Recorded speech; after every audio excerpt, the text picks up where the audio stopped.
All right. Well, thank you in advance for your patience. This will be something I'll try to keep as clear as possible, but I will tell you at the outset, this is really two presentations put into one. The other one was my colleague Joshua Augustus Bacigalupi. He was going to talk about the mathematics and the thermodynamic entailments of what's called the free energy principle, even though the free energy principle claims is about information theoretic measures and not thermodynamics. I would be a poor person to go to for that. Yet I decided to try to put a few slides in. Many things happened where Josh and I couldn't get together to finish this presentation. So let me go without further ado. We'll see how far we get. I'll try to make it sensible. What I would suggest is this.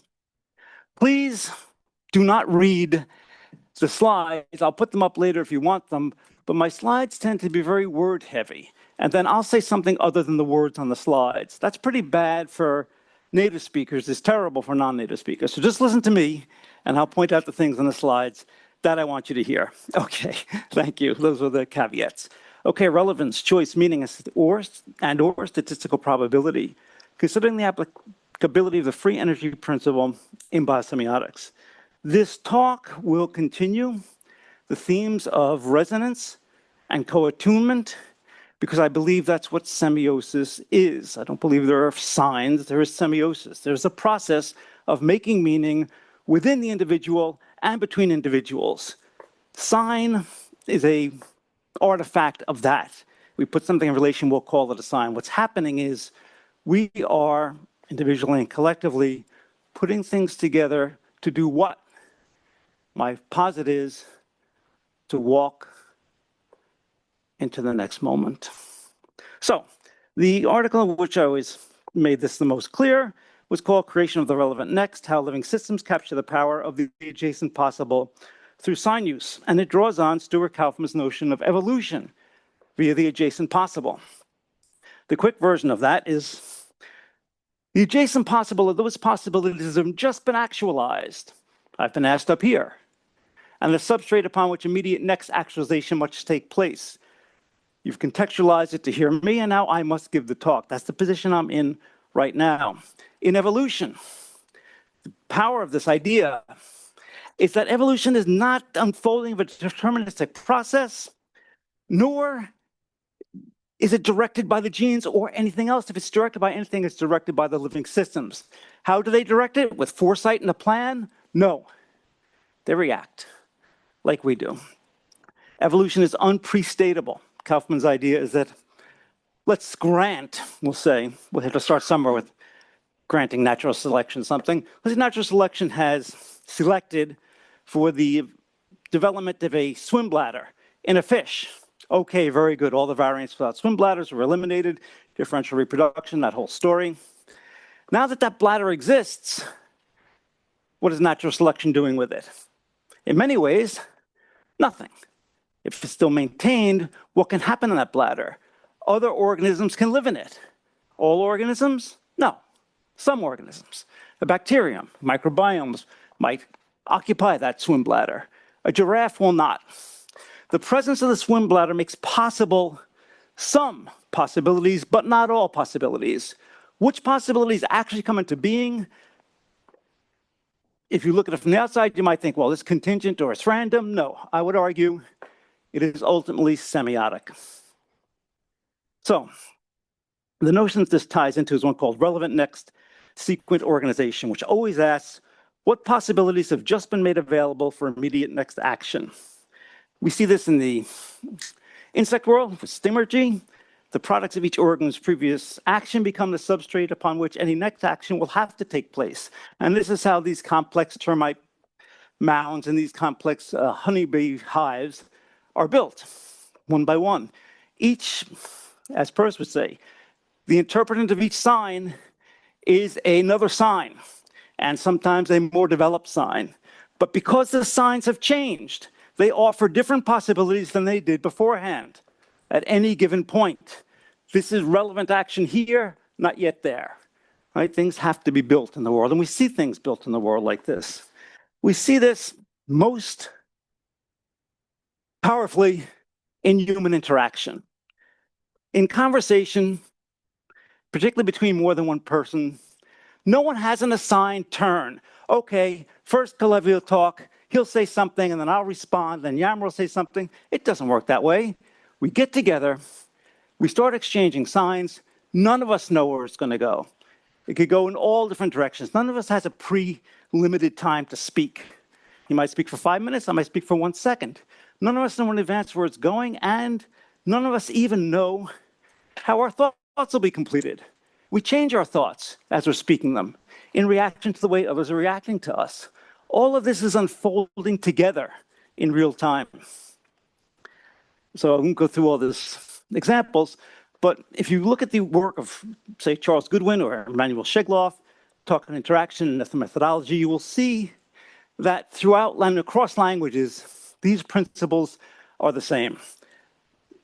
Conversations are moving into certain possibility spaces, and what the interlocutor does next will reshape the next immediate possibility space. They're context dependent and context creating.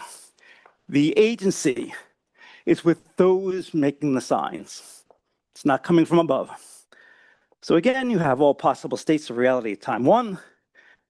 One actualization delimits and brings into being the next set of possibilities to be chosen from at time two, of which only one will be actualized, bringing it to being the next set of possibilities ad infinitum.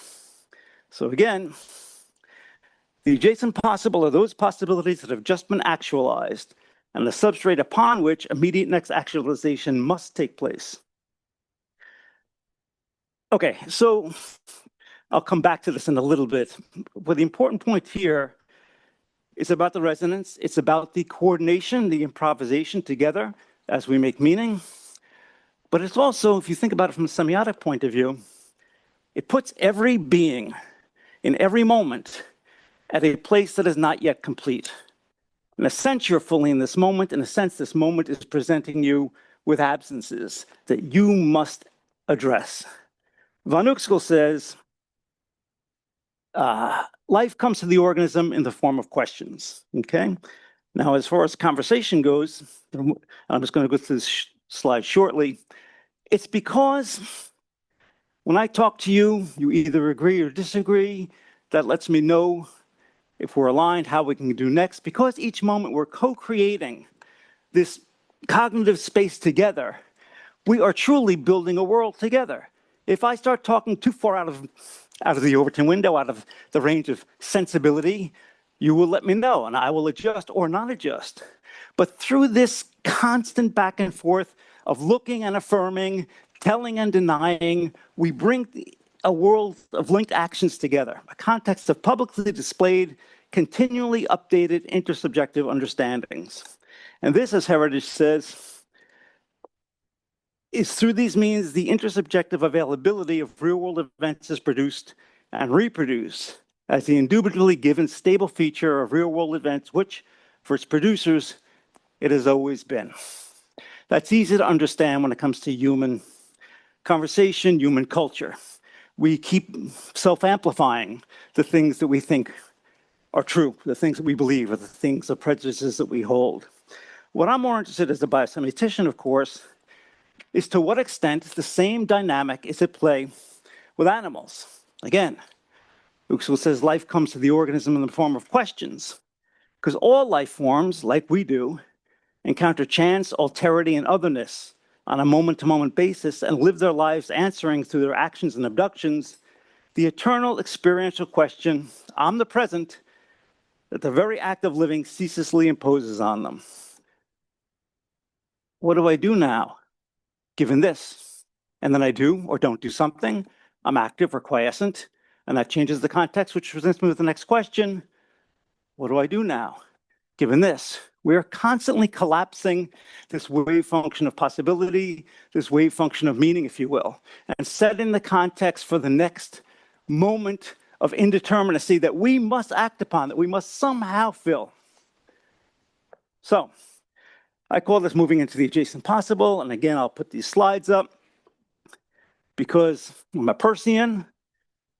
I believe that the signs that animals use, and to the extent that we use, have captured real relations of the world.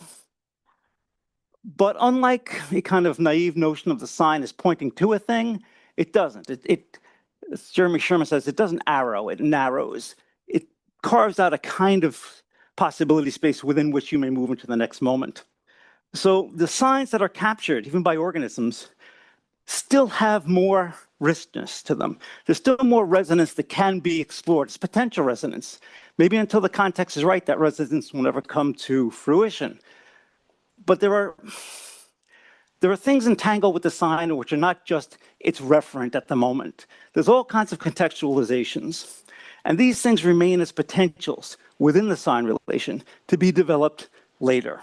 Okay, again, this is a person's notion of an endless semiosis, continually develop signs, which in Peirce's metaphysics will, in the limit, lead to a better understanding of the world, a more congruent alignment with the truth.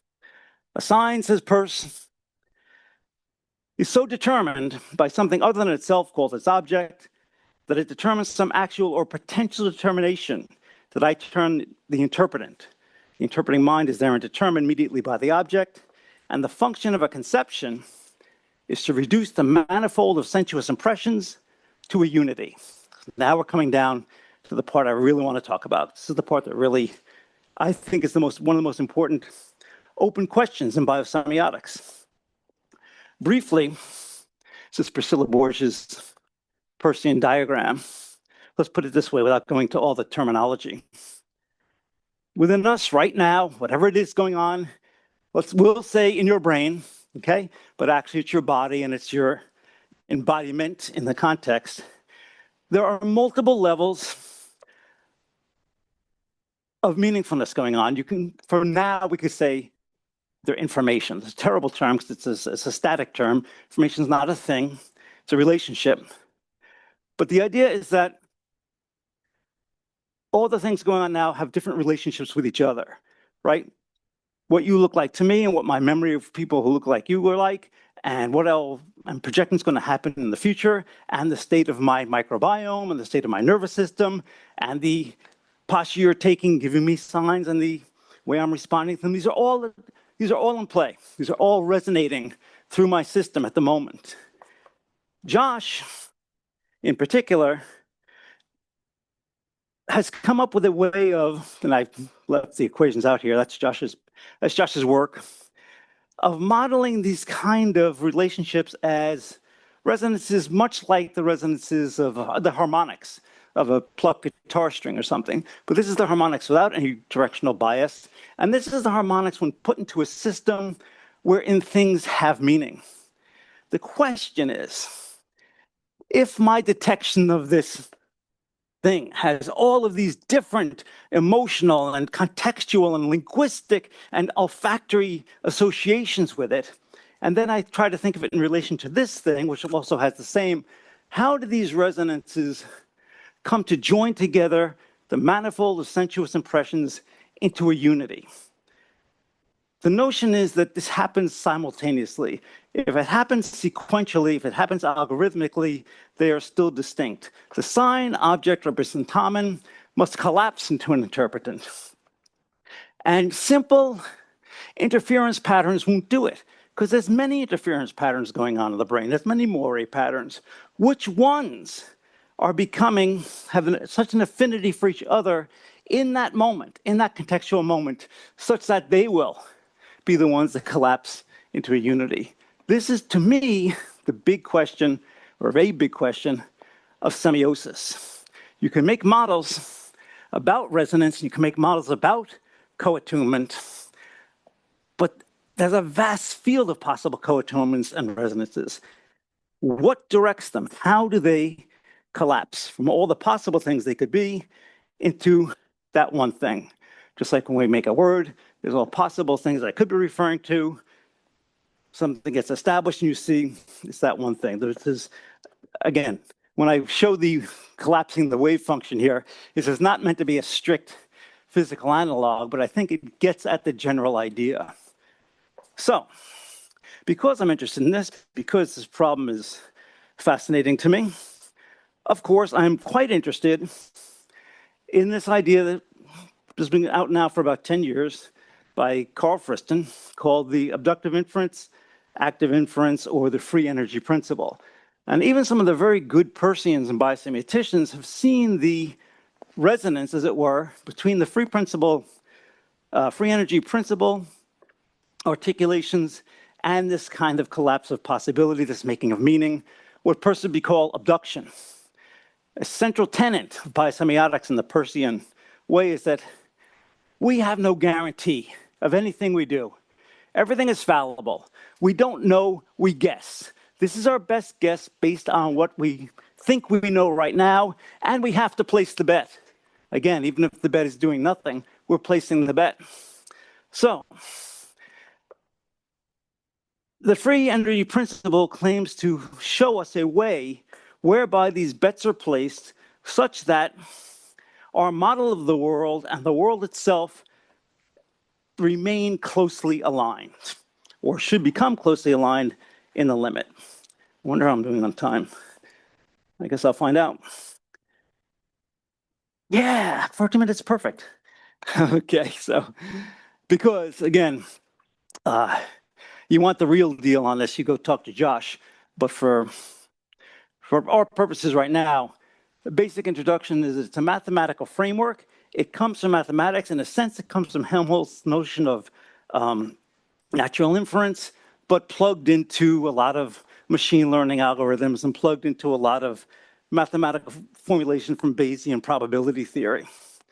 So it suggests that any self-organizing system, like the brain, must minimize free energy in order to align its internal model with the outside world.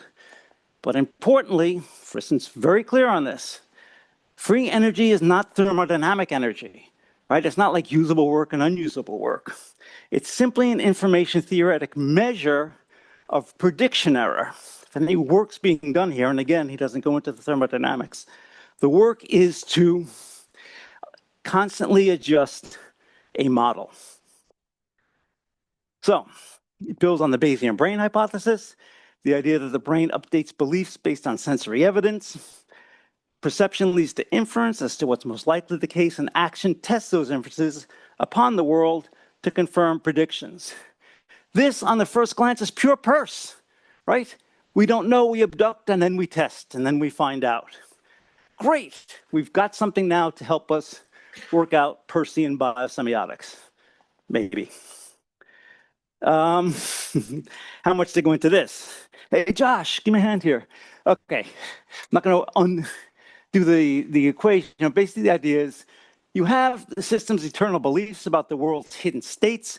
I don't know what's going to happen next. I don't know why this is, but I have a belief that this is a human like myself, and I have a belief that this has a mind like myself, and perhaps in my interactions, I will discover that is the case or that is not the case. Right? In this case, it is the case. But this is a belief, right? Now, there is how the world actually behaves, given that observation. So I go to Constantine to try to see if he's a robot, if he's a person. I do all the Blade Runner tests and so on and so forth. But I can't know in advance the gap between my predictions of what Constantine is and what Constantine will turn out to be, because that hasn't happened yet.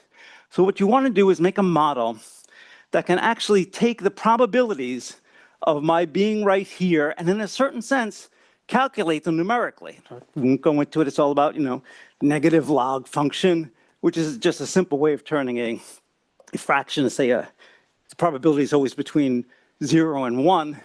How to represent that so that, say, a high probability or a 50-50 probability is like 0.6, and then a 90-10 is much, much higher, or the reverse. And what you try to do is you try to minimize the probability function, right? And this is the free energy, the probability of mismatch between the model and the world. And again, you use a pre-given model of probability distributions, and you plug that right in. So somehow the observations are represented as probability states.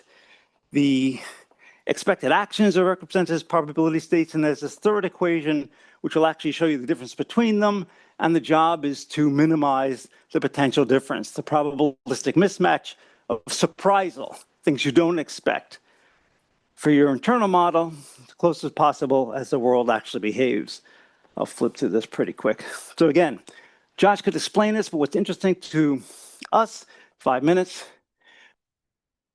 this might be familiar to those who are interested in the genetics, because what you have here is the hidden internal states. That's your mental model. What you have out here are the hidden states of the world. We don't know what they are yet. Right here, you have what's called, it's originally called a Markov blanket, a sensory and action sheet of possibilities. And the idea is that this has to be, in a certain sense, you want this isolated from this and this. If you have a system, you have a system A that wants to be veridically about a system B, you can't let these errors invade the system A or the system B. You need to keep them separate in some way. It's called conditional incompatibility or something like that. But if you look at it quickly, what does it remind you of? Central dogma, right? So sensation can go in and inform the internal states, but they cannot be retroactively influenced by those internal states. What the internal states will do, will try to minimize the difference between the probability of what's been predicted and what's going to happen in the world by working on the active states. So the two choices that's always available is update the model or change the world to meet the model. Okay. Maybe I could let you look at, since from the last 5 minutes, let you look at how all this works. So is it good? Is it bad? It's ingenious. It's doesn't really come from biology. Friston was noted for talking about he used to watch little bugs go around, and he knew that they were not making any meaning. They were just following some extremely complex pattern. So what's not to like?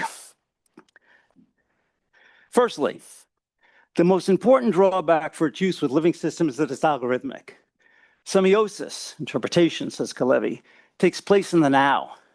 The triadicity of the sign is irreducible precisely because the representamen, object, and interpreter do not appear in sequence, but are simultaneous. If they appear in sequence, you are certainly not making meaning. You are following an algorithm. Everything is apart. There's no place where you go in and actually collapse that resonance, right, based on your internal states. Secondly, it's homuncular. The system is weighing its inputs and probability distributions, and its actions are likewise computational products, as opposed to human interaction, or even animal-to-animal interaction, or even animal-to-environment interaction. What it's trying to reduce, the surprisal, is precisely the food of new meaning and new understanding. The surprise is what other agents as a terminus of meaning making in the joint product of semiosis. It's not just all taking place in my mind, and I have to figure out what you think, that I think, that you think, what I think. Those problems are solved in interaction. You let me know what you think just by the way you look at me, and then we move on. This is not, again, a homuncular system of probability distributions. This is an enacted world of people giving and taking possibilities from each other. It's a world with absences, yet fully present. It's a world of becoming and being. So, thirdly, and most ruinously of all, it contradicts Dostoevsky. It is therefore anti-life. One may choose what is contrary to one's interests, and sometimes one positively ought to, because that very most advantageous advantage, which we have overlooked, which comes under no classification, and against which all systems and theories are continually being shattered into atoms. Good heavens, gentlemen. What sort of free will is left when we come to tabulation and arithmetic, when it will all be a case of twice 2 makes 4? Twice 2 makes 4 without my will, as if free will meant that. Merciful heavens, what do I care for the laws of nature and arithmetic, when for some reason I dislike those laws and the fact that twice makes 2 makes 4?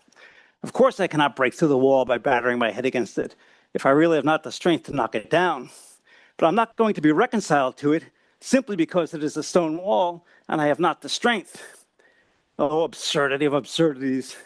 how much better it is to understand it all, to recognize it all the impossibilities and the stone wall, not to be reconciled to one of those impossibilities and stone walls if it disgusts you to be reconciled to it, because in spite of all these uncertainties and jugglings, still there is an ache in you, and the more you do not know, the worse the ache. What is this about? Replenishing the reservoir of indeterminacy and necessary absence in every moment of being that allows us to step into a space of possibility. Life is statistical probability computation? I don't think so. That's my talk.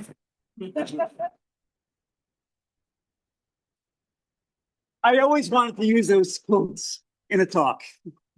Okay. Any minutes? We have 2 questions. You can't go wrong with those things. I see what is the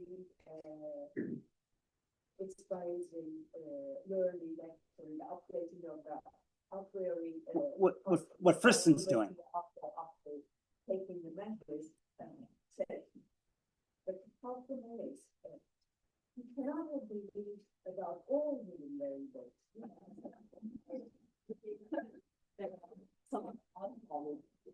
Yes. Yes. Yeah, I'm not aware that the statistical applies only to the model part. And the model might not be correct. Typically, it's not correct. So you can. That's precisely what the Markov blanket is for. It is to take not every variable in the world, but to limit just this state of the system has all the information you need to make the next prediction. Its power is in eliminating all of the entanglements, right? And what Josh and I think, I myself are thinking of is that within those resonances is the resonance of uncertainty. It's a resonance of indeterminacy, of not knowing. That's maybe the biggest resonance, right? So Josh's idea and Friston's idea are at opposite ends. Yeah, Nora, and then Martine.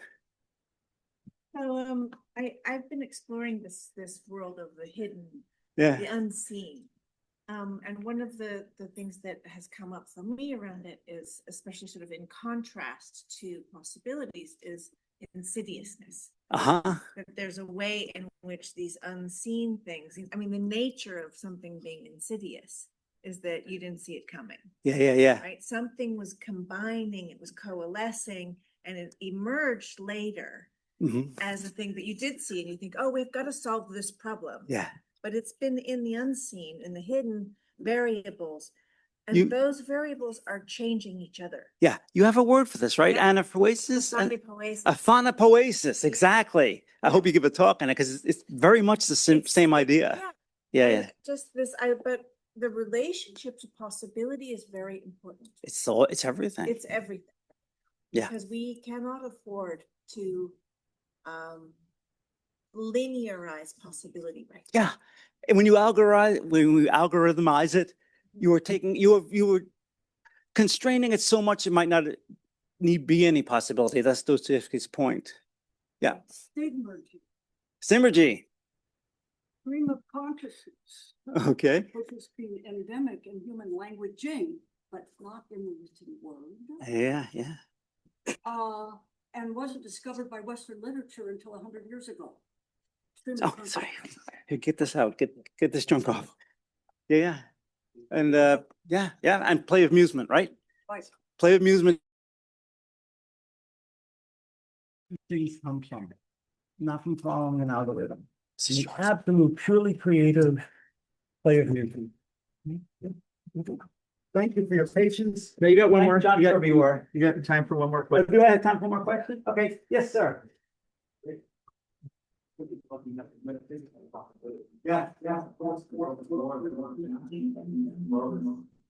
More than what is happening now, but.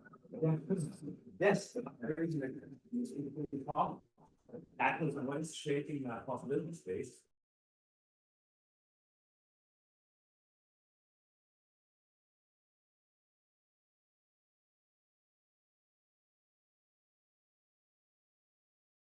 Thing has certain potentials and not other potentials. But which ones of them will be actualized is not up to the thing itself. It's up to the conditions and the things around it. It is, like Kaufman says, unprestatable. But the fact that it's unprestatable makes it no less real, right? And I think this notion that we'll find an algorithm that'll clear the messiness is where creation is. We want that. We need that. It has to replenish the indeterminacy. So I think today. These two levels, right? That you was talking about. Yeah. It's got to be vague and it's got to be, that's right. It's got to be formal and it's got to be vague. If it's all formal, you got nothing. If it's all vague, you've got nothing. Yogi, thank you so much. Let's give Don another